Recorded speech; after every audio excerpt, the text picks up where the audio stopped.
ನಾನು ಹೇಳಿದ ಕೆಲಸ ಏನು ಮಾಡಿದೆ, ನಿಜಕ್ಕೂ ಇದೆಲ್ಲ ಏನು ಅಂತ ಅಗ್ನಿ ಕೇಳ್ತಿದ್ರೆ ಭೂಮಿಕಾ ನಿಜಕ್ಕೂ ಏನೋ ಮಾತಾಡೋ ಸ್ಥಿತಿಯಲ್ಲಿರಲಿಲ್ಲ. ಯಾಕಂದರೆ ಅವಳ ಮನಸ್ಸೆಲ್ಲ ತುಂಬ ದುಃಖದಿಂದ ತುಂಬ ಹೋಗಿತ್ತು. ಮನಸ್ಸಿನಿಂದ ಉಕ್ಕಿ ಬರ್ತಿತ್ತು. ಅಸಲಿಗೆ ಜಾಸ್ಪರ್ ಹೇಗಿದ್ದಾನೆ, ಅವನನ್ನು ರಾಹುಲ್ ಎಲ್ಲಿ ಕರ್ಕೊಂಡು ಹೋದ, ಕೂಡಲೇ ಜಾಸ್ಪರನ್ನು ನೋಡ್ಬೇಕನ್ನಿಸ್ತಿದೆ. ಹೀಗೆ ಜಾಸ್ಪರ್ ಬಗ್ಗೆ ಎಷ್ಟು ಆಲೋಚನೆಗಳು ಮನಸ್ಸನ್ನು ಓಡ್ತಿದ್ವು.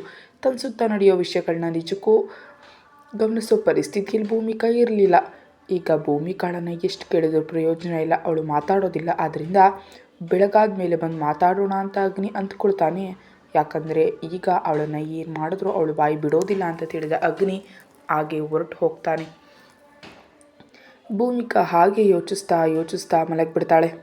ಸರಿ, ನಿಜಕ್ಕೂ ಗತಕಾಲದಲ್ಲಿ ಏನಾಯಿತು ಅಂತ ನಾವೀಗ ತಿಳ್ಕೊಳ್ಳೋಣ. ಆಗಷ್ಟೇ ತನ್ನ ಓದು ಮುಗಿಸಿದ್ಲು ಭೂಮಿಕಾ. ಕೊನೆ ಪರೀಕ್ಷೆಗಳು ಮುಗಿದು ಫಲಿತಾಂಶಕ್ಕೆ ಕಾಯ್ತಿದ್ಲು. ಆ ರಿಸಲ್ಟ್ ಬಂದ ಮೇಲೆ ಒಂದು ಒಳ್ಳೆ ಜಾಬ್ ಹುಡ್ಕೊಳ್ಳೋಣ ಅಂದ್ಕೊಂಡಿದ್ಲು. ಅದೇ ಸಮಯಕ್ಕೆ ಅವಳ ಕಾಲೇಜ್ ಗ್ರೂಪ್ನಲ್ಲಿ ಅಗ್ನಿ ಎಂಬ ತನ್ನ ಕಾಲೇಜ್ ಸೀನಿಯರ್ ಕಡೆಯಿಂದ ಒಂದು ಜಾಬ್ ಆಫರ್ ಬರುತ್ತೆ. 2 ವರ್ಷದ ಕೆಲಸ, ಆ 2 ವರ್ಷ ಊಟ ತಿಂಡಿ ಎಲ್ಲವನ್ನು ಅವರೇ ನೋಡ್ಕೊಳ್ತಾರೆ.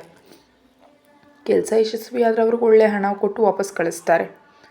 ಆದರೆ ಈ ಕೆಲಸ ಅಮೇರಿಕಾದಲ್ಲಿ. ಇನ್ನು ಏನಾದರೂ ಹೊಸ ವಿಷಯಗಳನ್ನ ತಿಳ್ಕೊಳ್ಳುವಂಥ ಆಸಕ್ತಿ ಅಥವಾ ಅಡ್ವೆಂಚರ್ ಮಾಡೋ ಆಸಕ್ತಿ ಇರೋರು ಮಾತ್ರ ಇದಕ್ಕೆ ಬನ್ನಿ ಅಂತ ಹೇಳಿರ್ತಾರೆ. ಭೂಮಿಕಾಗೆ ಆ ಕೆಲಸ ಅಷ್ಟು ಸೆಕ್ಯೂರ್ ಅನ್ನಿಸ್ಲಿಲ್ಲ. ಯಾಕಂದರೆ ಓದಿದ ಮೇಲೆ ಒಂದು ಕೆಲಸ ಹುಡ್ಕೊಂಡ್ರೆ ಮದುವೆ ಆದಮೇಲೂ ಆ ಕೆಲಸ ಮುಂದುವರಿಸಬೇಕು ಎಂಬುದು ಅವಳ ಉದ್ದೇಶವಾಗಿತ್ತು.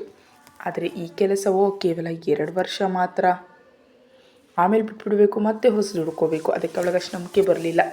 ಆದರೂ ಸರಿ, ಅಗ್ನಿಗಾಗ ಅವಳು ಆ ಕೆಲಸಕ್ಕೆ ಒಪ್ಕೊಳ್ತಾಳೆ. ಯಾಕಂದರೆ ಅವಳಿಗೆ ಕಾಲೇಜ್ನಲ್ಲಿ ಇದ್ದಾಗಿನಿಂದ ಅಗ್ನಿ ಅಂದರೆ ತುಂಬ ಇಷ್ಟ. ಅವನ ಎತ್ತರ, ಅವನ ಬಣ್ಣ, ಅವನು ನಡ್ಕೊಂಡು ಹೋಗ್ತಿದ್ರೆ ಮಾಮೂಲಿಯಾಗಿರ್ತಿರ್ಲಿಲ್ಲ. ಇವುಗಳಿಂದ ಅವಳಿಗೆ ಅವನ ಮೇಲೆ ಒಂದು ಕ್ರಶ್ ಇತ್ತು. ಆದ್ದರಿಂದ ಅವನಿಗೋಸ್ಕರ ಆದರೂ ಅವಳು ಈ ಕೆಲಸಕ್ಕೆ ಹೋಗೋದಕ್ಕೆ ನಿರ್ಧರಿಸ್ತಾಳೆ. ಕೂಡಲೇ ಅದಕ್ಕೆ ಬೇರೆಯವರು ಅಪ್ಲೈ ಮಾಡೋ ಮೊದಲೇ ತಾನೇ ಮಾಡಬೇಕು ಅಂತ ತೀರ್ಮಾನಿಸಿ ಅಲ್ಲಿ ಕೊಟ್ಟಿದ್ದ ನಂಬರ್ಗೆ ಫೋನ್ ಮಾಡ್ತಾಳೆ. ಅದನ್ನು ನೇರವಾಗಿ ಅಗ್ನಿಯೇ ರಿಸೀವ್ ಮಾಡ್ತಾನೆ. ಇನ್ನು ಅವಳ ಆನಂದಕ್ಕೆ ಪಾರವೇ ಇರಲಿಲ್ಲ. ಫೋನ್ ಮಾಡಿ ಮಾತಾಡ್ತಾಳೆ. ನನಗೆ ಆಸಕ್ತಿ ಇದೆ, ನಾನು ಬರ್ತೀನಿ ಸರ್ ಅಂತ. ಅಗ್ನಿ ಕೂಡ ಒಳ್ಳೆಯದಾಯಿತು, ಅಲ್ಲಿಂದ ನನ್ನ ಫ್ರೆಂಡ್ ವರ್ಮಾ ಕೂಡ ಈ ಕೆಲಸಕ್ಕೆ ಬರ್ತಿದ್ದಾನೆ, ಒಂದು ಸಲ ಅವನನ್ನು ಹೋಗಿ ಭೇಟಿಯಾಗು, ಉಳಿದ ವಿಷಯಗಳನ್ನೆಲ್ಲ ಅವನು ಹೇಳ್ತಾನೆ ಅಂತಾನೆ. ಹೀಗೆ ಭೂಮಿಕಾ ಇಂಡಿಯಾದಲ್ಲಿರೋ ವರ್ಮನನ್ನು ಹೋಗಿ ಭೇಟಿಯಾಗ್ತಾಳೆ. ಇಂಡಿಯಾದಿಂದ ಅಮೇರಿಕಾ ಹೋಗಲು ಬೇಕಾದ ಎಲ್ಲವನ್ನ ಅವನೇ ನೋಡ್ಕೊಳ್ತಾನೆ. ಅವರಲ್ಲಿಗೆ ಹೋಗೋದಕ್ಕೆ 1-2 ತಿಂಗಳು ಸಮಯ ಬೇಕಾಗುತ್ತೆ. ವೀಸಾ ಕೆಲಸ ಹಾಗೂ ಉಳಿದ ಸಣ್ಣ ಪುಟ್ಟ ಕೆಲಸಗಳನ್ನೆಲ್ಲ ನೋಡ್ಕೊಳ್ಳೋದಕ್ಕೆ ವರ್ಮಾ ಭೂಮಿಕಾಗೆ ಜೊತೆಯಾಗಿರ್ತಿದ್ದ. ಹೀಗೆ ಅವರಿಬ್ಬರು ಸೇರಿ ಅಮೇರಿಕಾ ಹೋಗಲು ಸಿದ್ಧರಾಗ್ತಾರೆ. ಈ ಸಮಯದಲ್ಲಿ ವರ್ಮಾ ಮತ್ತು ಭೂಮಿಕಾ ತುಂಬ ಒಳ್ಳೆ ಸ್ನೇಹಿತರಾಗಿರ್ತಾರೆ. ಅಷ್ಟೇ ಅಲ್ಲದೆ ವರ್ಮಾ ಎಷ್ಟೋ ಬಾರಿ ಅಮೇರಿಕಾ ಹೋಗಿದ್ದಾನೆ. ಭೂಮಿಕಾಗೆ ಇದು ಮೊದಲ ಸಲ, ಆದ್ದರಿಂದ ಅವಳಿಗೆ ಸ್ವಲ್ಪ ಭಯ ಇತ್ತು. ಆದರೆ ವರ್ಮಾ ಯಾವಾಗಲೂ ಧೈರ್ಯವಾಗಿರ್ತಿದ್ದ.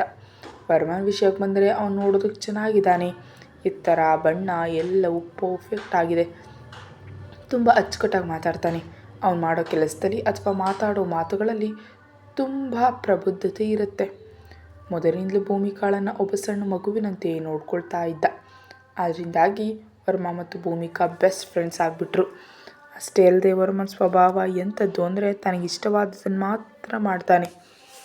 ವರ್ಮನಿಗೆ ತುಂಬ ಆಸ್ತಿ ಇದೆ. 2 ಅಣ್ಣಂದಿರಿದ್ದಾರೆ. ಅವರೆಲ್ಲ ಸಮಾನವಾಗಿ ಆಸ್ತಿ ಹಂಚ್ಕೊಂಡ್ರು ಒಬ್ಬೊಬ್ರಿಗೆ ತುಂಬ ಸಿಗುತ್ತೆ. ಆದರೆ ವರ್ಮಾ ತನ್ನ ಆನಂದಕ್ಕಾಗಿ ಅಮೇರಿಕಾ ಹೋಗ್ತಿದ್ದಾನೆ. ಆ ಕೆಲಸದಲ್ಲಿ ಸಾಹಸಗಳಿವೆ. ಜೀವನ ಬೋರಿಂಗ್ ಆಗಿರಬಾರ್ದು. ಈ 2 ವರ್ಷ ಏನಾದರೂ ಹೊಸದನ್ನು ಅಲ್ಲಿ ಕಲಿಬಹುದು ಅಂತ ಅವನು ಹೊರಟಿದ್ದಾನೆ. ಮುಂದೆ ಈ ಕಥೆಯಲ್ಲಿ ಅವನ ಬಗ್ಗೆ ಇನ್ನೂ ತಿಳ್ಕೊಳ್ಳೋಣ. ಯಾಕಂದರೆ ವರ್ಮಾ ಕೂಡ ಈ ಕಥೆಯ ಒಂದು ಪ್ರಮುಖ ಪಾತ್ರ. ಹೀಗೆ ಇಬ್ಬರು ಹೊರಟು ಅಮೇರಿಕಾ ಸೇರ್ತಾರೆ. ಅಲ್ಲಿಗೆ ಹೋದ ತಕ್ಷಣ ಭೂಮಿಕಾ ತುಂಬ ಎಕ್ಸೈಟ್ಮೆಂಟ್ನಲ್ಲಿದ್ದಾಳೆ. ಅಲ್ಲಿನ ಎಲ್ಲವನ್ನ ಆಶ್ಚರ್ಯದಿಂದ ನೋಡ್ತಿದ್ದಾಳೆ. ವರ್ಮನಿಗೆ ಭೂಮಿಕಾ ಹಾಗೆ ನೋಡೋದು ತುಂಬ ಇಷ್ಟ ಆಯಿತು. ಅವಳಾಗೆ ಪ್ರತಿ ಚಿಕ್ಕ ವಿಷಯವನ್ನು ಆಶ್ಚರ್ಯದಿಂದ ನೋಡ್ತಾ ನಗ್ತಾ ಸಣ್ಣ ಮಗುವಿನಂತೆ ಖುಷಿಯಾಗಿದ್ದರೆ ವರ್ಮನಿಗೆ ತುಂಬ ಇಷ್ಟ. ಆದರೆ ಯಾವತ್ತೂ ವರ್ಮ ಭೂಮಿಕಾಳನ್ನು ಬೇರೆ ದೃಷ್ಟಿಯಿಂದ ನೋಡಿರಲಿಲ್ಲ. ಒಳ್ಳೆ ಫ್ರೆಂಡ್ ಥರನೇ ನೋಡ್ಕೊಳ್ತಿದ್ದ. ಒಂದು ವೇಳೆ ತನಗೆ ತಂಗಿ ಇದ್ದರೆ ಹೇಗೆ ನೋಡ್ಕೊಳ್ತಿದ್ರೋ ಹಾಗೆ ಭೂಮಿಕಾಳನ್ನು ಅದೇ ರೀತಿ ನೋಡ್ಕೊಳ್ತಿದ್ದ. ಭೂಮಿಕಾ ತುಂಬ ಕ್ಯೂಟ್ ಆಗಿದ್ದಾಳೆ. ಆಗಷ್ಟೇ ಓದು ಮುಗಿದ್ರಿಂದ ಯಾವಾಗಲೂ ಸಣ್ಣ ಮಗುವಿನಂತೆ ವರ್ತಿಸ್ತಿದ್ಲು. ಅವಳ ಅಮಾಯಕ ನೋಟ, ಅವಳ ಕಣ್ಣುಗಳು, ನೋಡಿದ ತಕ್ಷಣ ಮುತ್ತು ಕೊಡಬೇಕನ್ಸೋ ಅವಳ ಕೆನ್ನೆಗಳು, ಒಟ್ಟಾರೆಯಾಗಿ ಭೂಮಿಕಾ ಅಂದವಾಗಿ ಅನ್ನೋದಕ್ಕಿಂತ ತುಂಬ ಮುದ್ದಾಗಿದ್ದಾಳೆ. ಅವಳು ಕೋಪದಲ್ಲಿ ಮಾತಾಡಿದ್ರು ಯಾರಿಗೂ ಕೋಪ ಬರೋದಿಲ್ಲ, ಅಷ್ಟು ಕ್ಯೂಟ್ ಅವಳು. ಹಾಗೆ ಅಮೇರಿಕಾದಲ್ಲಿ ಇಳಿದ ಮೇಲೆ ಕೆಲವು ಜಾಗಗಳನ್ನು ನೋಡಿ ಅಗ್ನಿ ಕಳಿಸಿದ ಅಡ್ರೆಸ್ಗೆ ವರ್ಮಾ ಮತ್ತು ಭೂಮಿಕಾ ಹೋಗ್ತಾರೆ. ಅಷ್ಟರ ಸಾಯಂಕಾಲವಾಗ್ತಿತ್ತು. ಒಂದು ಕಾಡಿನಂಥ ಪ್ರದೇಶದೊಳಗೆ ಅವರ ಕ್ಯಾಬ್ ಹೋಗ್ತಾ ಇತ್ತು. ಅಷ್ಟರಲ್ಲಿ ಕ್ಯಾಬ್ ಡ್ರೈವರ್, ಇಷ್ಟು ದೂರ ಬರೋದಕ್ಕಾಗಲ್ಲ ಸರ್ ಅಂತಾನೆ. ಅಷ್ಟೇ ಅಲ್ಲದೆ ಅದು ಸ್ವಲ್ಪ ಡೇಂಜರಸ್ ಜಾಗ ಅಂತ ಹೇಳ್ತಾನೆ. ನಾವು ಜಾಸ್ತಿ ಪೇಮೆಂಟ್ ಕೊಡ್ತೀವಿ ಅಂತ ಹೇಗೋ ಮಾತಾಡ್ಕೊಂಡು ಹೋಗ್ತಿರ್ತಾರೆ. ಹಾಗೆ ಹೋಗ್ತಿರುವಾಗ ಭೂಮಿಕಾಗೊಂದು ರೀತಿಯ ಸುಗಂಧ ಬರುತ್ತೆ. ಅವಳಿಗೆ ಚೆನ್ನಾಗಿ ಗೊತ್ತು ಅದು ಗುಲಾಬಿ ಹೂಗಳಿಂದ ಬರ್ತಿದೆ ಅಂತ. ಯಾಕಂದ್ರೆ ಅವಳಿಗೆ ಚಿಕ್ಕಂದಿನಿಂದ ಗುಲಾಬಿ ಹೂವು ಅಂದರೆ ಪ್ರಾಣ. ಅವು ಅವಳ ಹತ್ರ ಇದ್ದಾಗ ಅದರ ವಾಸನೆಯನ್ನು ತಕ್ಷಣ ಕಂಡುಹಿಡಿಯಬಲ್ಲಳು. ಆದರೆ ಆ ಸುಗಂಧ ತುಂಬ ಹೆಚ್ಚಾಗಿ ಬರ್ತಿದೆ. ಹತ್ತಿರದಲ್ಲಿ ಅದೆಲ್ಲಾದರೂ ಗುಲಾಬಿ ಹೂವಿನ ತೋಟ ಇದೆಯಾ ಅಥವಾ ಎಲ್ಲಿಂದ ಬರ್ತಿದೆ ಅಂತ ನೋಡ್ಬೇಕಂತ ಅನ್ನಿಸ್ತು. ಆದರೆ ಅಷ್ಟರಲ್ಲೇ ಕ್ಯಾಬ್ ಡ್ರೈವರ್ ಬೇಗ ಡ್ರಾಪ್ ಮಾಡಿ ಹೋಗಬೇಕು ಅಂದ್ಕೊಂಡಿದ್ದಾನೆ. ಅಷ್ಟೇ ಅಲ್ಲದೆ ಅಪಾಯದ ಜಾಗ ಅಂತಿದ್ದಾನೆ. ಇನ್ನು ಮಧ್ಯದಲ್ಲಿ ನಿಲ್ಲಿಸು ಅಂದರೆ ನಿಲ್ಲಿಸಲ್ಲ ಅಂತ ತಿಳಿದು ಆ ಸುಗಂಧ ಬಂದಷ್ಟು ದೂರ ಅವಳು ಅದನ್ನು ಆಸ್ವಾದಿಸ್ತಾ ಹಾಗೆ ಕೂತಿದ್ದಾಳೆ. ಅವಳ ಮನಸ್ಸಲ್ಲಿ ಒಂದು ಚಿಕ್ಕ ಆಸೆ ಕೂಡ ಇತ್ತು. ಅದೇ ಅಗ್ನಿಯನ್ನು ಯಾವಾಗ ನೋಡ್ತೀನಿ ಅಂತ. ಅಂದರೆ ಕಾಲೇಜ್ನಲ್ಲಿ ಫೈನಲ್ ಇಯರ್ನಲ್ಲಿ ಅವನು ಇರ್ತಿದ್ದ. ಅವನಂದರೆ ತುಂಬ ಇಷ್ಟ. ಪ್ರತಿದಿನ ಅವನಿಗೆ ಕಾಯ್ತಿದ್ಲು. ಅವನು ಓದು ಮುಗಿದ ತಕ್ಷಣ ಅಮೇರಿಕಾ ಹೊರಟೋದ. ಇವಳಲ್ಲೇ ಓದಿದ್ರಿಂದ ಅವನನ್ನು ನೋಡಿ ಈಗ 3 ವರ್ಷ ಆಗೋಗಿದೆ. ಆದ್ದರಿಂದ ಈಗ ಹೇಗಿದ್ದಾನೆ, ಇನ್ನೂ ಎಷ್ಟು ಅಂದವಾಗಿದ್ದಾನೆ ಅಂತ ನೋಡೋದಕ್ಕೆ ಕಾಯ್ತಿದ್ದಾಳೆ. ಆದರೆ ಈಗ ಭೂಮಿಕಾಗೆ ಅಗ್ನಿ ಮೇಲಿರೋದು ಪ್ರೀತಿಯಲ್ಲ, ಕೇವಲ ಕ್ರಶ್ ಅಷ್ಟೇ. ಭೂಮಿಕಾ ಮತ್ತು ವರ್ಮಾ ಅಗ್ನಿ ಹೇಳಿದ ಡ್ರೆಸ್ಸಿಗೆ ಬರ್ತಾರೆ. ಒಳಗೆ ಬರ್ತಿರುವಾಗ ಅವ್ರನ್ನ ಮಾತಾಡಿಸಲು ಅಗ್ನಿ ಬಂದ. ಭೂಮಿಕಾ ಹಾಗೆ ಅಗ್ನಿಯನ್ನೇ ನೋಡ್ತಿದ್ದಾಳೆ.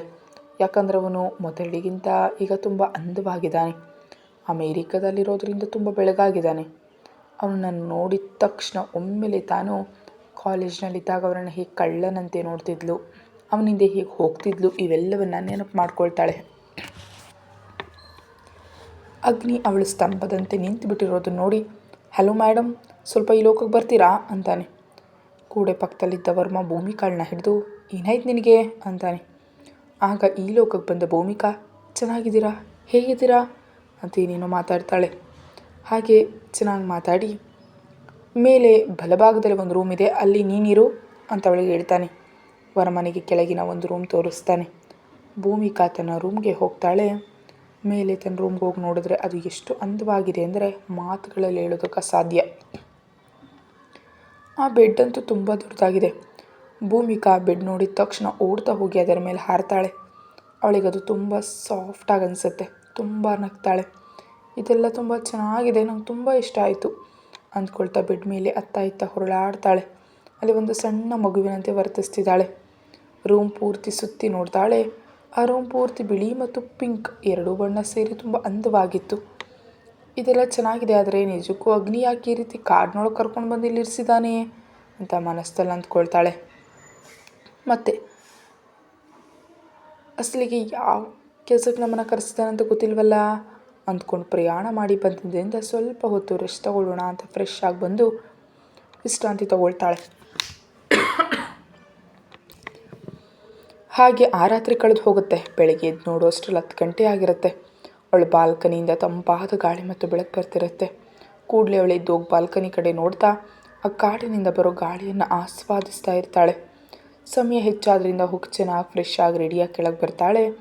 ಹಾಗೆ ಬರ್ತಿರುವ ಅವಳಿಗೆ ಮೆಟ್ಟಿಲಿಳಿದು ಕೆಳಗೆ ಬರೋ ಅಷ್ಟರಲ್ಲಿ ಒಂದು ಒಳ್ಳೆ ಸುಗಂಧ ಕಿಚನ್ ಕಡೆಯಿಂದ ಬರ್ತಿರುತ್ತೆ. ಏನದು ಆ ಸುಗಂಧ ಅಂತ ತುಂಬ ಆತುರದಿಂದ ಅತ್ತ ಕಡೆ ಹೋಗ್ತಾಳೆ. ಅಲ್ಲಿ ವರ್ಮ ಏನೋ ಅಡುಗೆ ಮಾಡ್ತಿರ್ತಾನೆ. ಅದನ್ನು ನೋಡಿದ ಭೂಮಿಕಾಗೆ ತುಂಬ ಆನಂದವಾಯಿತು. ಕೂಡಲೇ ವರ್ಮ ಹತ್ರ ಹೋಗಿ, ಏನು ಅಡುಗೆ ಮಾಡ್ತಿದ್ಯಾ, ಘಮ ಘಮ ಅಂತಿದೆ ಅಂತ ಕೇಳ್ತಾಳೆ. ನಾವು ತಿನ್ನೋದಕ್ಕೆ ಪ್ರಿಪೇರ್ ಮಾಡ್ತಿದ್ದೀನಿ ಅಂತಾನೆ. ಅದೇನು, ನಿಂಗೆ ಅಡುಗೆ ಮಾಡೋದು ಕೂಡ ಬರುತ್ತಾ ಅಂತ ಕೇಳ್ತಾನೆ. ಏನು ಮಾತಾಡ್ತಿದ್ಯಾ, ಇಲ್ಲಿ ಇಂಟರ್ನ್ಯಾಷನಲ್ ಶೆಫ್ ಇದ್ದಾನೆ ಅಂತಾನೆ ವರ್ಮ. ಹಾಗಾದರೆ ನನಗೆ ಪ್ರತಿದಿನ ಹಬ್ಬವೇ, ಇಲ್ಲಿರೋಷ್ಟು ದಿನ ನಿನ್ನ ಹತ್ರ ಚೆನ್ನಾಗಿ ಅಡುಗೆ ಮಾಡಿಸ್ಕೊಂಡು ತಿನ್ನಬಹುದು. ನನಗಂತೂ ಕನಿಷ್ಠ ಸ್ಟವ್ ಹಚ್ಚೋದಕ್ಕೂ ಕೂಡ ಬರಲ್ಲ ಗೊತ್ತಾ ಅಂತ ನಗ್ತಾಳೆ. ಹುಡುಗಿಯಾಗಿದ್ಕೊಂಡು ಇಷ್ಟು ವಯಸ್ಸಾದರೂ ಅಡುಗೆ ಬರಲ್ಲ ಅಂತ ನಾಚಿಕೆ ಇಲ್ಲದೆ ನಗ್ತಾ ಎಷ್ಟು ಚೆನ್ನಾಗಿ ಹೇಳ್ತಿದೆಯಲ್ಲ ಅಂತಾನೆ. ಅದರಲ್ಲಿ ನಾಚಿಕೆ ಪಡೋದಕ್ಕೇನಿದೆ, ನಮ್ಮಮ್ಮ ಕಲಿಸ್ಲಿಲ್ಲ ಅಷ್ಟೇ ಅಂತಾಳೆ. ಕೂಡಲೇ ವರ್ಮ ಭೂಮಿಕಾ ಕಡೆ ಒಂದು ಲುಕ್ ಕೊಡ್ತಾನೆ. ಸರಿ ಬಿಡು, ಕಲಿಸ್ತೀನಿ ಅಂದರೂ ಯಾಕೋ ನಂಗೆ ಕಲಿಬೇಕು ಅನ್ನಿಸ್ಲಿಲ್ಲ ಅಂತಾಳೆ ವಿಕಟವಾಗಿ ನಗ್ತಾ. ಸರಿ ಬಿಡು, ತಿನ್ನೋಣ ಬಾ ಅಂತಾನೆ. ಅಗ್ನಿನ ಕೂಡ ಕರಿಬಹುದಲ್ಲ ಅಂತಾಳೆ. ಅವನು ಯಾವಾಗಲೂ ಎದ್ದು ಎಲ್ಲೋ ಹೋಗಿದ್ದಾನೆ, ನಾವು ತಿಂದು ಹೊರಗೆ ಹೋಗೋಣ, ನಾಳೆ ನಾವು ಮಾಡಬೇಕಾದ ಕೆಲಸದ ಬಗ್ಗೆ ಮಾತಾಡ್ತೀನಿ ಎಂದಿದ್ದಾನೆ. ಸೊ ಸ್ವಲ್ಪ ನಾವು ಈ ಜಾಗ ಸುತ್ತ ನೋಡೋಣ, ಸಿಟಿ ಕಡೆ ಕೂಡ ಹೋಗಿ ಬರೋಣ ಅಂತಾನೆ. ಹೌದಾ, ಹೊರಗೆ ಹೋಗೋಣವಾ ಅಂತ ತುಂಬ ಎಕ್ಸೈಟ್ಮೆಂಟ್ ಅನುಭವಿಸ್ತಾಳೆ ಭೂಮಿಕಾ.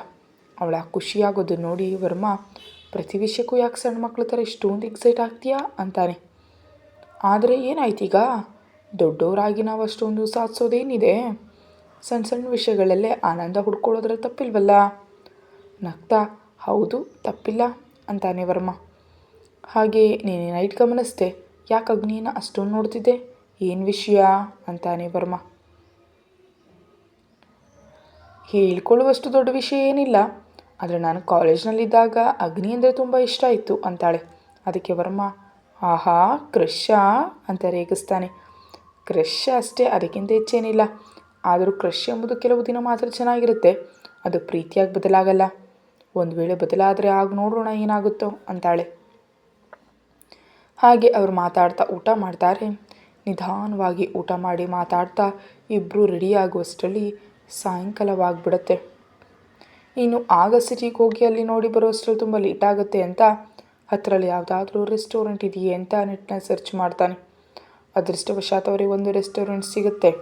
ಇನ್ನು ಅಲ್ಲಿಗೆ ಹೋಗೋದಕ್ಕೆ ನಿರ್ಧರಿಸ್ತಾರೆ. ಕಾರ್ ತೊಗೊಂಡಿಬ್ಬರು ಹೊರಡ್ತಾರೆ. ಹಾಗೆ ಹೋಗ್ತಿರುವಾಗ ಭೂಮಿಕಾ ಕೇಳ್ತಾಳೆ, ನೀನು ಇಲ್ಲಿಗೆ ಬಂದಿದ್ದೀಯಾ ಅಂತ. ಹೌದು ಬಂದಿದ್ದೀನಿ, ಆದರೆ ಈ ಜಾಗಕ್ಕೆ ಬಂದಿಲ್ಲ. ಯಾವಾಗ ಬಂದರೂ ಸಿಟಿಯಲ್ಲಿ ಇರ್ತೀನಿ ಮತ್ತು ವಾಪಸ್ ಹೋಗ್ತೀನಿ, ಇಷ್ಟು ದೂರ ಅಂತೂ ಬಂದಿರಲಿಲ್ಲ ಅಂತಾನೆ ವರ್ಮ. ಅವರಾಗ ಹೋಗ್ತಿದ್ರೆ ಅವಳು ಬರುವಾಗ ಯಾವ ಗುಲಾಬಿ ಹೂವಿನ ಸುಗಂಧ ಬಂದಿತ್ತೋ ಈಗಲೂ ಅದೇ ಸುಗಂಧ ಬರ್ತಿದೆ.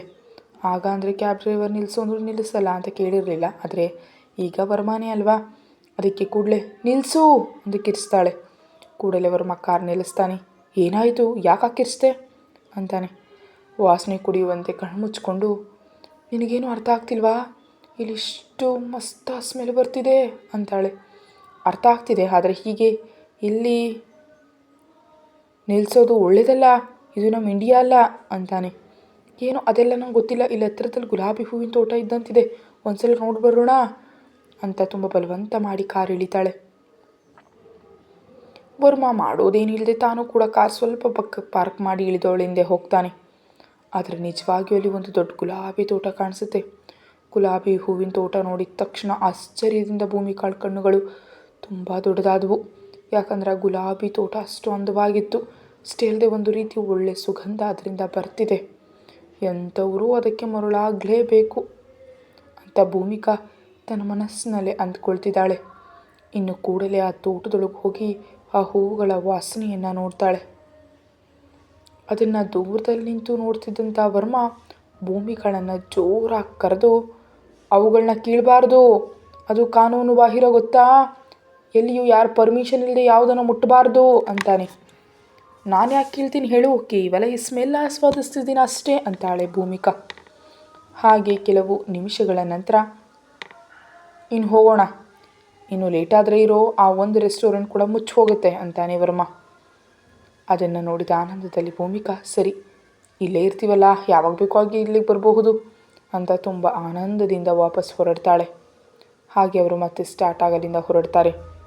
ಆದರೆ ಈ ತೋಟ ಮತ್ತಾರದ್ದು ಅಲ್ಲ, ನಮ್ಮ ಜಾಸ್ಪರ್ನದ್ದು.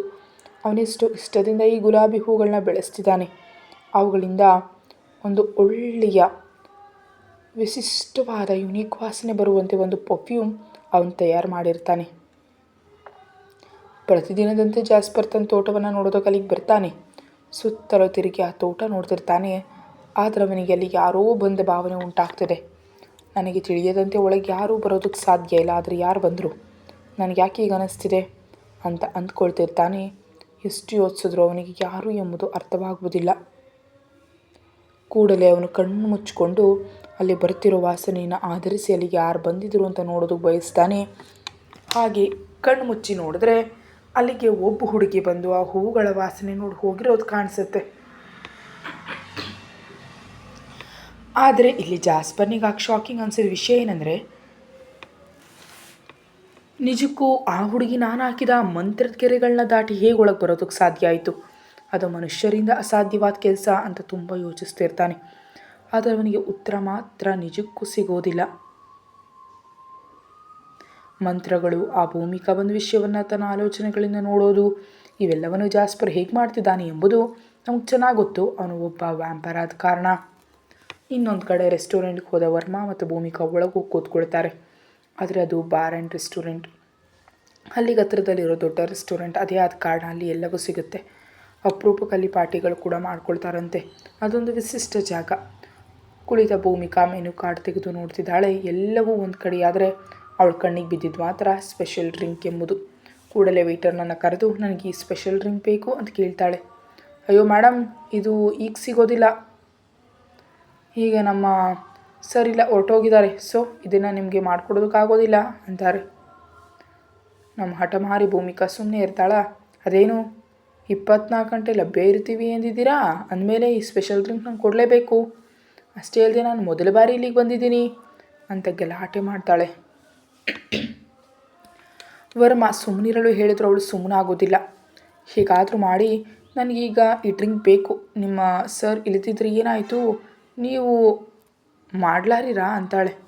ನಮ್ಮ ಸರ್ ಮಾಡಿದರೆ ಮಾತ್ರ ಅದು ಪರ್ಫೆಕ್ಟಾಗಿ ಬರುತ್ತಾ ಮೇಡಮ್, ಅದು ಬೇರೆಯವ್ರು ಮಾಡೋದಕ್ಕೆ ಸಾಧ್ಯ ಇಲ್ಲ, ಅದಕ್ಕೆ ಸ್ಪೆಷಲ್ ಡ್ರಿಂಕ್ ಅಂತ ಹೆಸರಿಟ್ಟಿದ್ದೀವಿ ಅಂತಾರೆ ಅವರೆಲ್ಲ. ಅಷ್ಟರಲ್ಲಿ ಅಲ್ಲಿದ್ದ ಒಬ್ಬ ವೆಯ್ಟರ್ ಅವ್ರ ಸರ್ ಫೋನ್ ಮಾಡ್ತಾನೆ. ಸರಿ, ನಾನು ಬರ್ತಿದ್ದೀನಿ ಅಂತ ಅವನು ಹೇಳ್ತಾನೆ.